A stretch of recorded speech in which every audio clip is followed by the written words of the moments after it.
Good afternoon.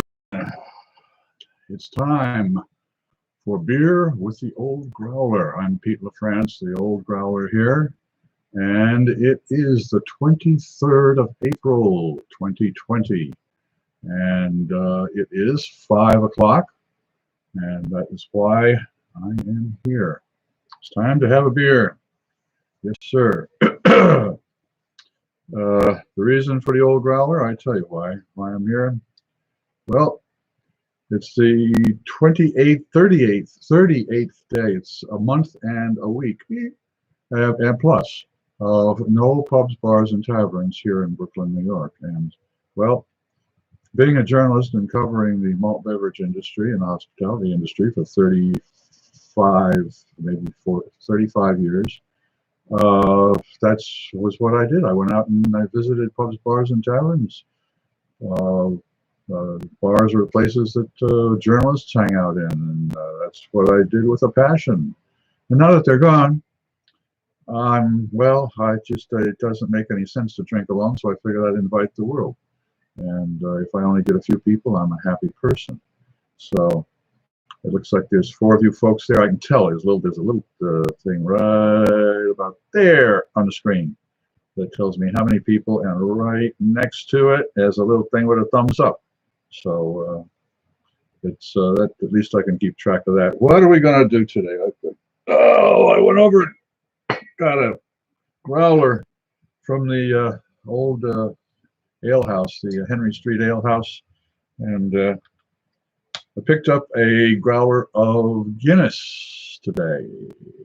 But I'm not going to be drinking it because I'm going to be using it tomorrow to make a beer soup, an onion soup, caramelized onion-based soup based on the broth of Guinness and a little bit of better than bouillon and some vegetables that need to go, muscovies.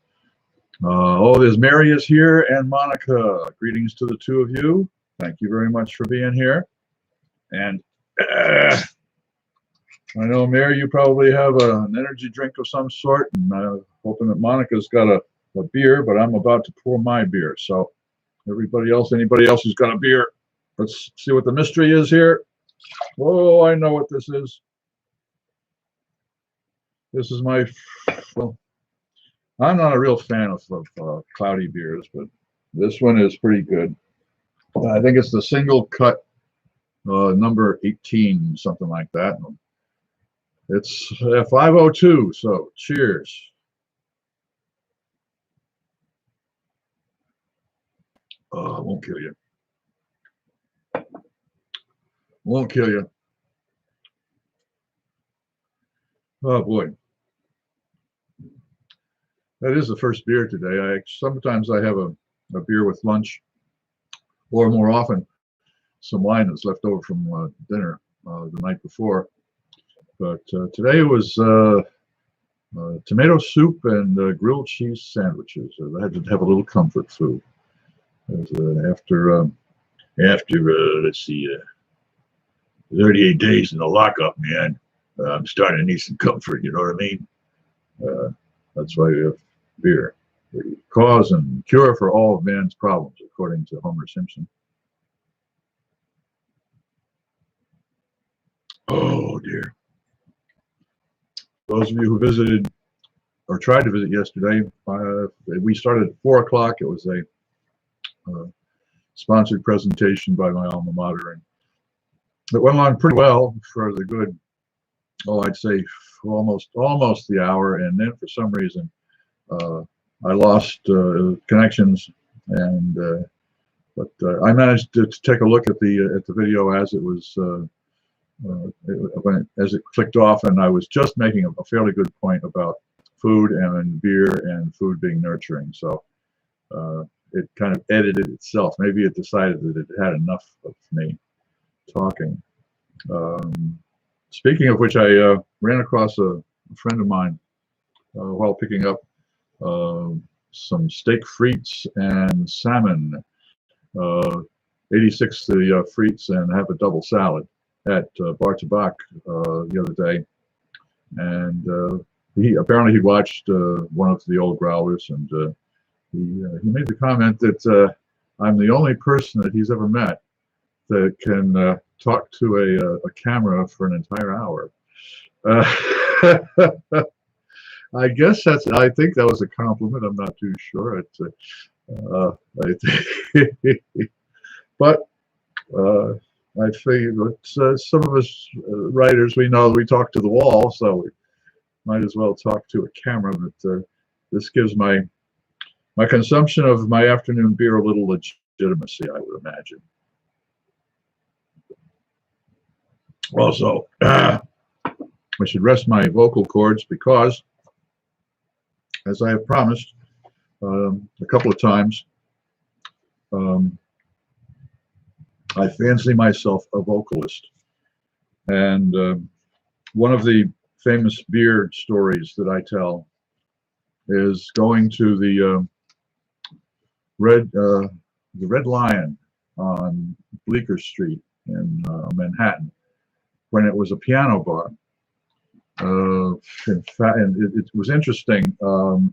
This had to have been, Virginia and I were did we date? No, we were married. So it was between 81 and 85, and it was a piano bar. We went there for beers. I remember it was the summertime, and let's see. I forget the reason for it, but it was kind of a lull. We could sit around the piano, and people would make requests, and so I said that I knew Old Man River, and the pianist said, "Really, what key?" And I said, "Well, I have no idea, but I can start." And he said, "Well, just go ahead." And so I did a version of Old Man River, and it was not unpleasantly accepted. So. That's where the Old Man River comes in, and my contribution to the arts. And after a little bit, I do believe, after I show you what the beers today are, I might break into song. Let's see, what do we got here? We've got a Golden Road Brewery, a Better Weather IPA, made in LA. So it's a Los Angeles beer. Let's see what it says on the bottom here. That's always a good thing. Wow. 10/25/2013. Okay, it's only 7 years old. I didn't know I kept beer that. Oh yeah, look at the dust on the top of that. I don't know where I got that one. I'm sure it was sent to me. Okay, and this one doesn't have as much dust. This is from the Bare Bottle Company, and it's called Young Dankenstein, Dankenstein, Hazy Pale Ale. A Bare Bottle Young Dankenstein Hazy Pale Ale. Oh boy, they got more information on here than you could shake a stick at. I'll read it all to you later when we go and taste it. It's San Francisco, California. So one from LA and one from San Francisco. A hazy ale, a hazy pale ale. I guess they're trying to be a New England pale ale or a Northeast pale ale. And this was an IPA, just a plain old IPA. So we're gonna try that. And let's see. I've got a surprise for the very, very, very end. You'll be wondering why I brought this glass along with me. Well, I'll have a link in the description box below, but I'm gonna try and finish off. I've got a Lafroig 30-year-old whiskey that needs to be consumed. It's been sitting there. I've already consumed the 16-year-old, and again, I'll find the links to both of those tastings that we did at the Old Henry Street Ale House. Jimmy Dorado, greetings. Thank you very much. I really appreciate that. And tomorrow, I will be cracking open the 1992 the 1992. Now that we're at the end of it, looks like our 6th week of confinement. I think we deserve a celebration. We deserve a celebration. That's what we'll do. And again, thanks for showing up. I really appreciate it. Oh, let's see now. Where are we? We've done the teaser for the tasting, and the next thing we've got is oh yeah, I'm going to be talking about, while I finish up the rest of that growler, I'll probably be talking about cooking and beer, and how they're similar in that home brewing and kitchen and home kitchen and cooking is all the same, and we'll be talking about how if you can cook, you can certainly brew beer. But I'm going to, as I say, I'm going to honor my commitment here and vocalize. Yes,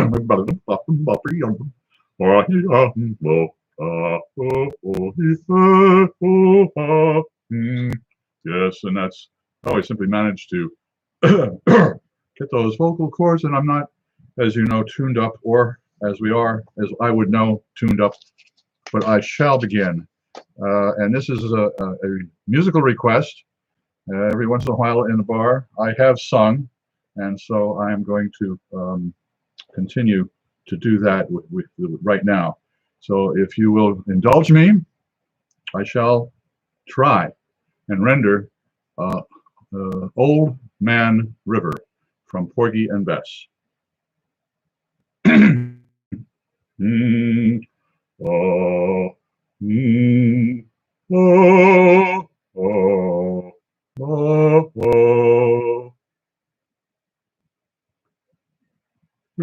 we all work along the Mississippi.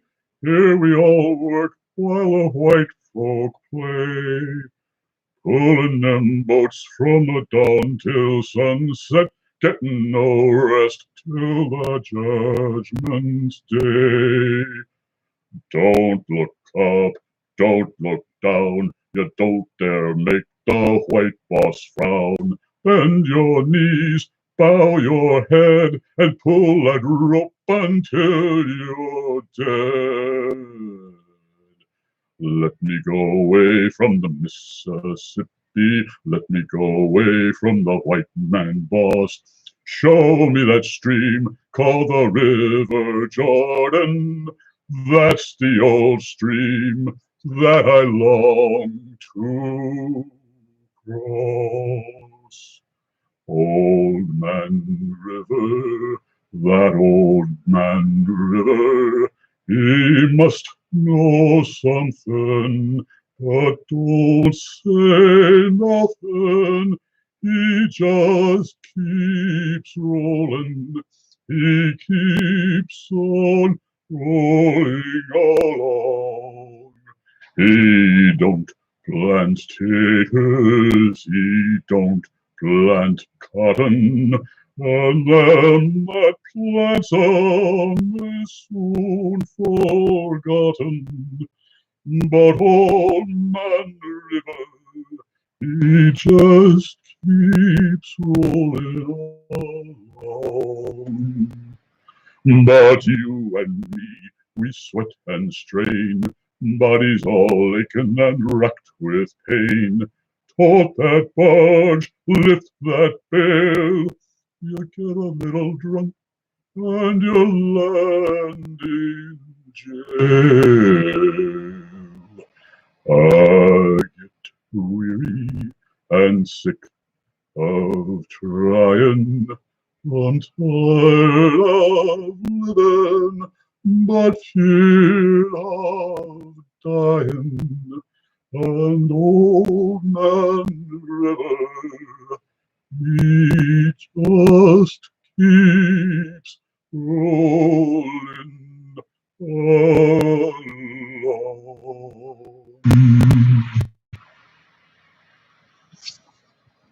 Thank you. Thank you very much. I'll be appearing at the Garden on the 5th of 2023. Well, now, let's see, where were we? we are getting ready to taste some beers. No, yes, no, I'm going to drink some beer. That's right, I'm going to drink some beer. Oh, thank you, Monica, and thank you, Jamie. Thank you very much. As I say, that was a little egotistical of me, but it was a request, so I did. Thank you. Thank you for asking, Monica, and thank you all for listening. Cheers.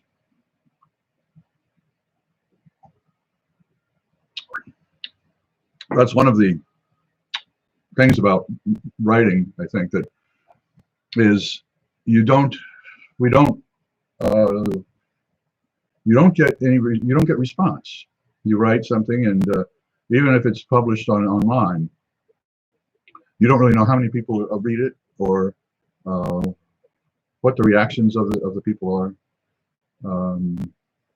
unless someone will send you an email every once in a while or a comment, and then you know. However, with this media, streaming and YouTube, I can see people who's here, who's it's right, the camera right there. I can see how many people are here and how much I'm appreciated, and so it's instant gratification, which these days I tell you, I could use a little instant gratification. But it's fun to be on here. I have a feeling that within a while, when I say a while, next Monday, I'm going to schedule in some actual real live research time and get back to writing a book that I'm working on called My Life as a Professional Barfly, which covers the 35 or more years that I've spent writing about this industry, the beer industry, the food, hospitality. Now, I don't know how I fell into it. Ready? It had to do with maybe that first job I had in New York City at the Monk's Court and the Monk's Inn. I think that probably had to do with it. I found out about food. That was I saw how it was prepared, and I watched people eat it, and everything from, people delivering the stuff in the mornings to people having it in their on the plate. So but the food, that's the process. But the food appreciation, that you have to. That was cooking, and you cooked for survival at college, although we had a great mess hall. But it shows my attitude towards food, especially home. They say mom's home cooking. Well, I thought the food in the mess hall at a military university was better than mom's home cooking by a mile. So I had a lot to learn, but I managed to come up with a fairly good appreciation, and enough so that John Wiley trusted me to write a book for them called Cooking and Eating with Beer. For those of you who haven't heard about it, it does exist. I had a copy hanging around here somewhere. But the concept of cooking with beer is that I remember when I started home brewing, the question was asked, first of all, how can you brew your own beer? And we're talking about, this was 76, 77. So there were very few. I mean, it was ridiculous. You couldn't find any. There was only one store in Manhattan, and that was on Myland Labs on Spring Street. And then there was another place out in Elmsford, New York, that I found through, I think, Zymergy magazine, which was a magazine for homebrewers, and started homebrewing and collecting books about homebrewing. And one of them, The Maltese Flagon, which was written by a fellow out in California, said something very interesting in the beginning of his book. He said, homebrewing, you bring a bottle of homebrewed beer to a party, boy, and everybody thinks it's fantastic. Wow, and they're blown away. Wow, you can brew your own beer. Well, that's really great. Well, you must be really good. And he said, well, when you stop to think about it, to make a good homebrew, and even back then, to make a good homebrew, you simply, if you were a good cook, you could brew beer. He said, because the simple fact is that it is harder to make really good, I mean really good, perfectly done scrambled eggs than it is to make a bottle of homebrew. Except that if I went to a party with a plate full of scrambled eggs, they wouldn't appreciate it. So it's half as much as this bottle of homebrew, which was a lot easier to do. You can practically, I mean, back then it was formula. Jamie, I don't know if you remember, but well, of course you do. But I'll refresh your memory of the Red Star packets of yeast and the John Bull cans of malt syrup, or even worse, the blue ribbon malt syrups, the little squat cans of blue ribbon malt syrup with the face of the little lady on it, and writing on the back, and it was Pabst Blue Ribbon essentially. Pabst, and on the back it said, it was still from the Prohibition days, do not add this to water and boil and add yeast and put in bottles. Don't do that. This is for cooking only. So yeah, that was yeah, those were. But again, home brewing, as I said, it's not that difficult from the basics. Similar to learning how to cook in a kitchen. I think probably the first thing that most college students learn is how to make a hamburger, how to fry a hamburger on a hot plate. And you learn pretty quickly as to the difference between a high heat and a low heat, between a dry hamburger and a hamburger that's still got a little water on it or something. The thickness, how long does it take, time and temperature. That's what you're dealing with.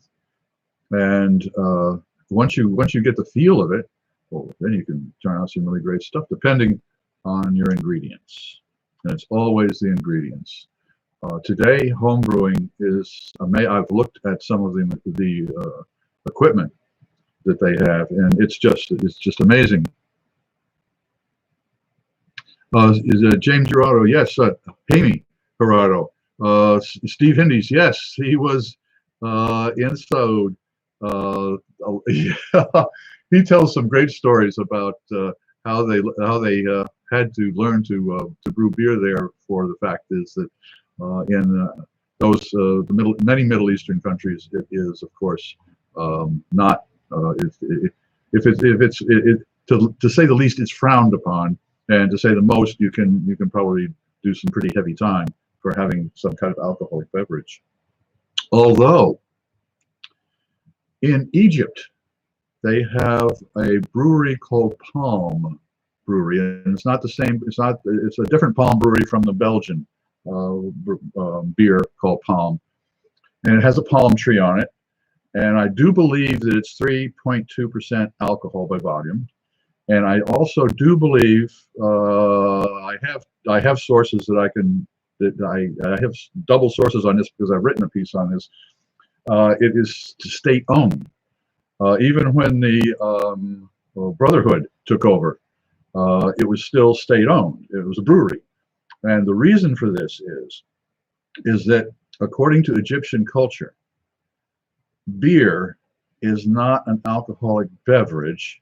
It is a liquid bread. And according to their version of their Quran, it's allowed because it's liquid bread. And this, as it goes all the way back to the pharaohs, when beer was first brewed in Egypt, in the Mesopotamian area. It's funny how in certain parts of a very strict world, there can be a little bit of leeway in there. But getting back to the cooking, yes, home brewing, you start out with very basic ingredients. You start out with malt syrup or powdered malt, sugar, and yeast. And if you're really advanced, some hops, dry hops that are dried out and put into a vacuum pack. And it's simply a matter of starting out with some boiling water. You boil some water and you make it a sweet water. so that that's what you're doing. And you put the syrup into the water, and you let it boil, and then you bring up the hops, and you put the hops in there, and you boil it for, if I remember correctly, about an hour, more or less. Then you have to cool it down quickly. Now that's a real trick if you're a home brewer. I mean, you got for some of the more advanced ones, they've got copper coils that are filled with cold water, and you can chill it that way. Beginners toss in bags of ice, which if it's not, most ice in bags is sterile, well, at least sanitized one way or another, because they don't want people getting sick from the water. So it's not the best idea, but it does, if you can compensate. And again, it has a lot to do with the mathematics, as to how much sugar is in the water, and the ratio can be measured by a saccharometer. And once you have figured out, or it can be done mathematically, you simply do by weight. How much did the water weigh? How much did the sugar weigh? Or the syrup weigh? And how much of the syrup is water? And pretty soon you're learning math. And you can also learn botany and chemistry and physics by learning how to homebrew, depending on how advanced you want to get. But that to me has been the most fun about homebrewing. Is that it's very much like cooking. If you can cook in a kitchen, and well, surprise, surprise. Let's see, who were the first brewers? Yeah, they were probably bakers. Huh? And when it came to at home, the home consumption, well, there's very few mention of brewing recipes in old cookbooks, because everybody did it. Every farm had a brew. Every farmhouse, the woman of the house, or if they had a large mansion, the staff would do always brewed beer on premise. And even in homes, house homes, not farms, but you would have residential structures, one or two family, you brewed beer for your family. That was what you did, and by women, until the Industrial Revolution came, and then it was industrialized. And when things get industrialized, they of course change one way or another. But essentially, it was cooking at home, and it was something that was done at home. Very low alcohol, but it was a way to get water, to get potable water, if you didn't have wine. And so it was incredibly important to your health of your family as well. Oh, boy, it's good. But time it comes as it comes to all. It's 5:30, so it does look like it's time for a little beer tasting. Now, for those of you who have gone to the other parts, the other playlists on this channel, you will know that we started out doing beer tastings at the Henry Street Ale House over here in Brooklyn Heights, and Jim Gagne, got arrested, so slip and fall. Oh, come on. Anyways, we would take a look at a beer label and a beer can, and we would say, well, what does it tell us, and what kind of impression do we get from it? So this one, I'd like to start with the least alcohol, 9.4%. I'm going to put that over there for a little bit. This one over here. Oh yeah, this is the one that's really loaded with information. What do we got here? ABV 5.7. Okay. Jerry Scott, the bartender. I had a brain fart. And Jim Bennis, and usually one or two other people at the bar. We take a look at the label, read it, to decide what are we expecting, what do they expect us to expect, and we open it up and we find out. All right, let's take a look at this one. This is from the Bare Bottle Brewing Company in California. Let's see, where is it? 1525 Cortlandt Street, San Francisco, California. A fiendishly tasty aromas of citrus, dank melon, kiwi flesh. I love kiwi flesh. And monstrous hops. Oh, okay, they're playing games. Okay, let's see when this one was. 10-10-19. Okay, so this is just last year. 10-10 wins. October 10th, 2019. So this is the younger one, thank goodness. That other one, boy, that's an oldie. And well, anyways, what do we got here? Bare Bottle. It is Young Dankenstein Hazy Pale Ale, 5.7% alcohol by volume. And on the back here, boy, I tell you, it just it fills you with admiration for their honesty. Let's see, original recipe by Stephen Slater. The vitals: original gravity 1.052, final gravity 1.009, international bittering units 53.5, the color SMR 4.4, alcohol by volume 5.7. Water and yeast. The yeast is Giga Yeast GY054, Vermont IPA, and the target mash was the pH for the target mash was 5.1 to 5.2 pH. The grains, they had some 2-row. The grains were 150 degrees for 60 minutes. So yep, 1 hour. That was exactly it for their mash. 2 rows of Rehart red wheat and red X. Okay, now the hops here. They really had a little fun here. Okay, they have Amarillo 10%, Simcoe 13%, Amarillo 10%, El Dorado, Summit, Amarillo, and it tells how many minutes each one of them was in the whirlpool or the dry hop. Now the dry hops, the ones that were used in the when the wort was boiled, or the Amarillo, Simcoe, Amarillo and the Simcoe, and then they were also added in the dry hopping.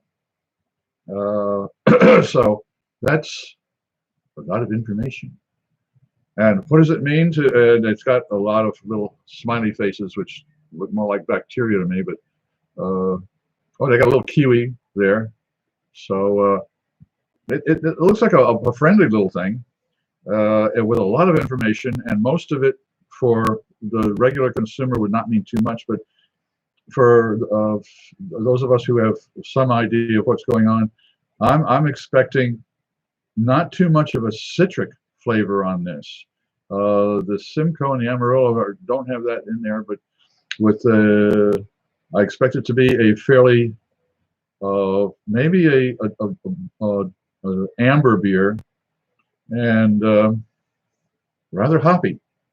So let's crack it open and see if it meets expectations. Whoa! It was excited. It must have been excited the way I was talking about it.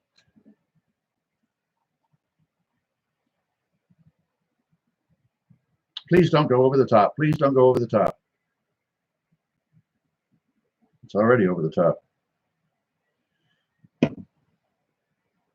Okay, a little mood music while we wait for the head to fall, as they said in the French Revolution.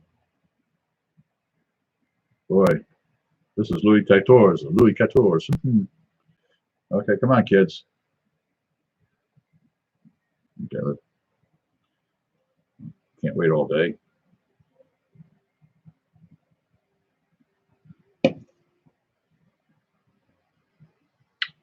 All right, well, it's certainly a little active fellow.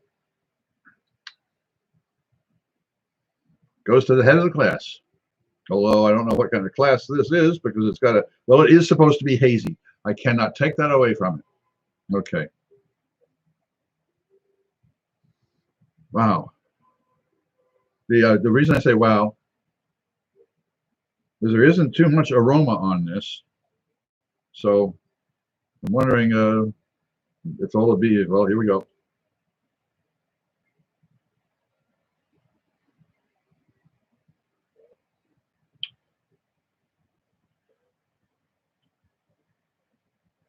I was expecting a heavier kick in the teeth, but this is a relatively lightly hopped beer.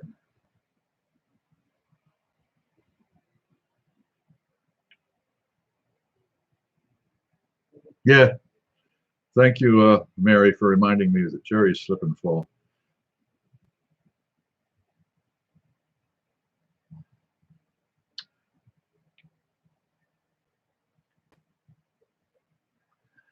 If someone handed me this and said that it was a cloudy sour ale, I would have bought. I would have bought it hook, line, and sinker. And it is essentially a hazy pale ale. It's not an IPA. Maybe I was expecting an IPA with all of that, but I'm going to have to get in touch with this here company and see if I can find some more of it, more of their products. I would like to try more of their products. I think it would be kind of interesting. All right, well, just a little bit more of this sample. We're going to go back because as the taste buds and the aromatics or the nasal abilities, and when you aspirate, breathe in after tasting something, your brain is already, it's already tried it. We've tried it once now and we're ready because we know what to expect.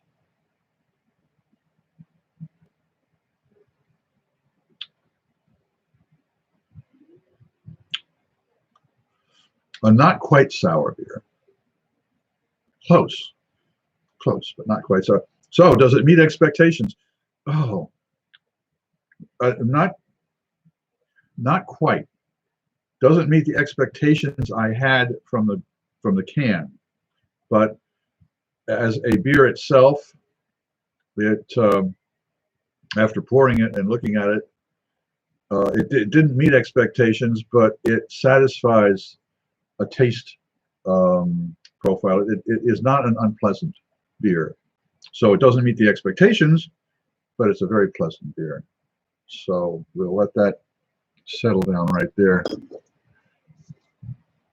and make sure that I take a picture of the can before I toss it. Okay, now here's the old timer. Oh boy, I gotta have something to. Oh dear! Don't look. I'm trying to wipe the top off with an old piece of paper. Okay, what do we got here? We got Golden Road Brewery, Better Weather IPA, made in LA, 16 fluid ounces, 1 pint, 9.4 alcohol by volume. Surgeon General's warning: if I'm pregnant, I shouldn't drink this. It might cause birth defects. Consumption of alcoholic beverages impairs my ability to drive a car. I don't drive a car, so you don't have to worry about any of that. I have a barcode. LA. Okay, here we go. India Pale Ale brewed at Golden Road Brewing, Los Angeles, LA. A custom IPA. Okay. So that means I'm guessing that it's a one-off. 9.5. A better weather. I don't. It's got a swimming pool. I don't know if beer is supposed to taste like a swimming pool. But well, better weather means it's time to go swimming. And since it was put together in September, October, many years ago, 7 years ago, I can only assume that was what they were hoping for. So what do I expect? Well, an IPA. I expect a heavily hopped, heavily alcohol. Another color. I'm going to guess because of the color, the color of the can. It's going to be a very light colored beer, not a very light bodied beer, but a very light colored beer. So high alcohol, light colored beer. Wow, I can smell the hops after opening that. Okay. Well, it's not a light beer, Peter. It's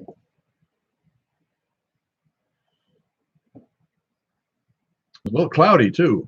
A little cloudy. Kind of like outside.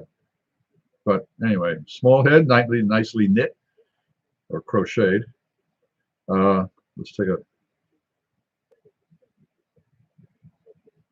I'm getting an awful lot of roasted malt on that. Wow. All right. Well, I took a double nosedive there. Let's try. First taste.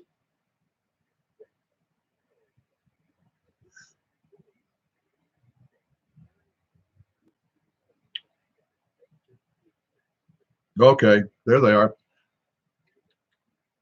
The hops were on the R train. They're right there. They were a little late. Whoa, they do catch up. Wow. Like Heinz 57, that's a real catch up. That thing's got some body to it too. That's not a flabby beer. Okay.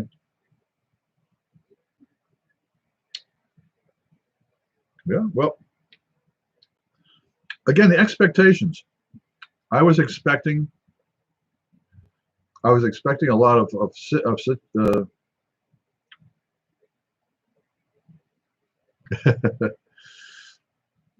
I was expecting a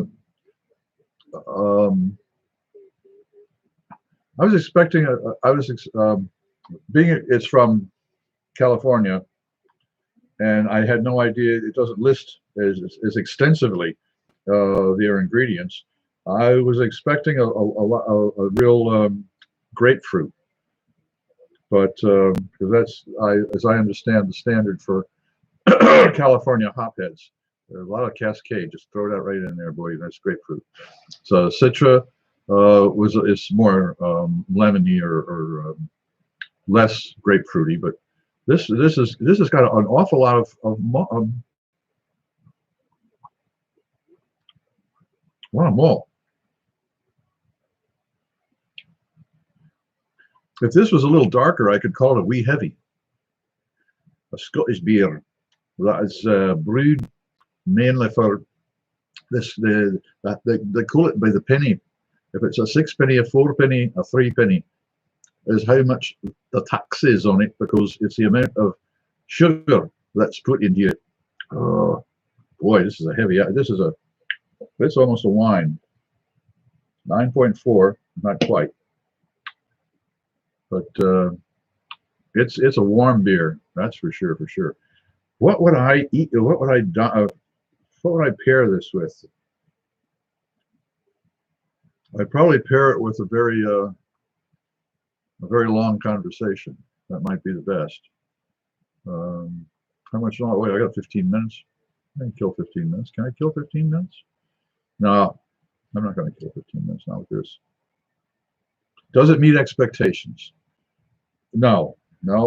So we've had, let's see, there we go. We have 2 beers that did not meet expectations. One, a pleasant beer. This one,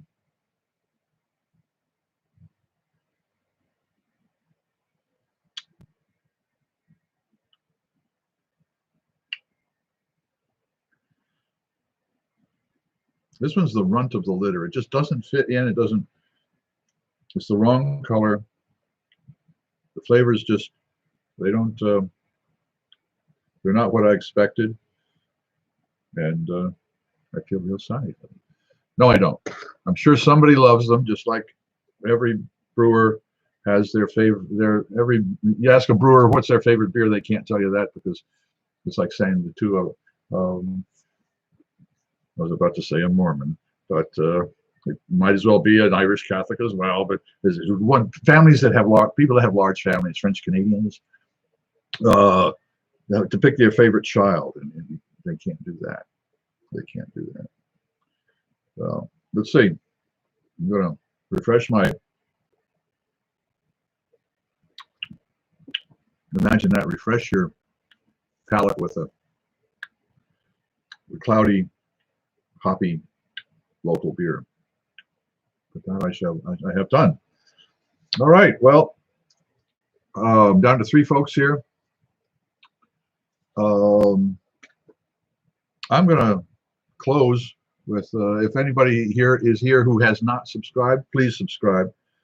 I would appreciate it. Give me a thumbs up. I would also appreciate that. Pass me along to your friends. Pass the URL along to your friends. And now I'm going to, should I finish this Lafroig? Or should I just be a good kid and finish up that Bare Bottle Frankenstein or Dankenstein? I think I'll do the Dankenstein. Save that for a little bit later. I want to thank everybody for showing up today. I really appreciate it. There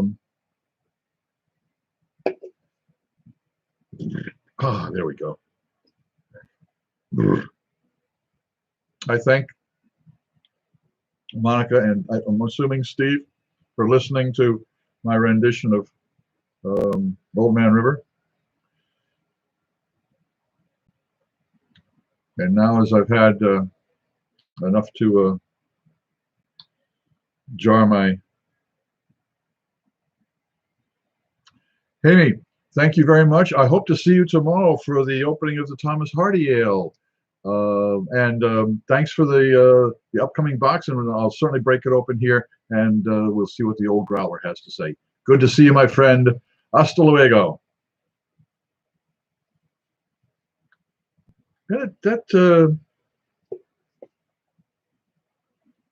This little fella's not a bad beer. Not a bad beer. It's been a lot of fun talking to you kids. Folks that are left, as I say, I hope I passed the time along with you and enjoyed it. Adio. Vaya con Dios.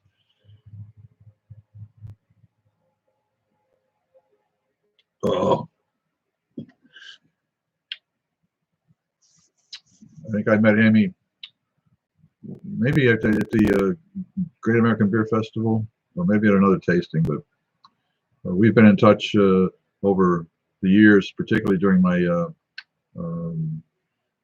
I did a newsletter called Letters from a Glass Frog back when I was freelancing, and we made contact back then. He was with, I think, with Shiner and a couple of other big brewers down in Texas, and has been a real help. It's fun to finally be able to have him see me in a way, or visit, or we get together, and that's one of the interesting things about the situation that we're in history right now, is how technology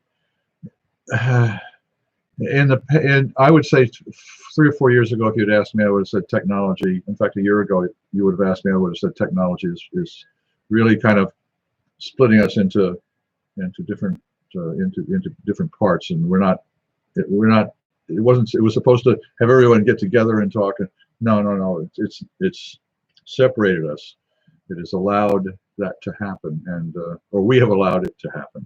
And I think that's changed. I think because of technology, we've been able to use it to reach out to people. However, nothing will ever replace a handshake, a pat on the back, an embrace. I mean, a kiss on a cheek. Nothing's gonna. No, I can look at videos of the rainforest in Brazil all day long, but I can't feel the heat. I can't taste the air. I can't smell the aromas. I can't feel my feet on the ground slowly slipping into the slime. I can't feel the air literally pushing sweat out of my body. You can see it, but it's not there, which is why I'm sure some video industries flourish. But human contact, that's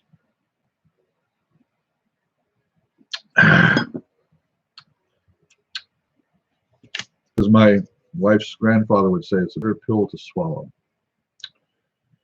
All right, we're up to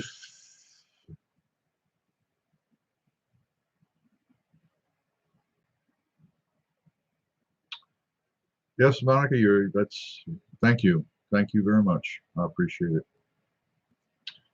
Well, all good things must come to an end, and I've had an awful good time today. I thank you all very much for being here. I wish you all to stay safe and enjoy what we can. That's the important thing. And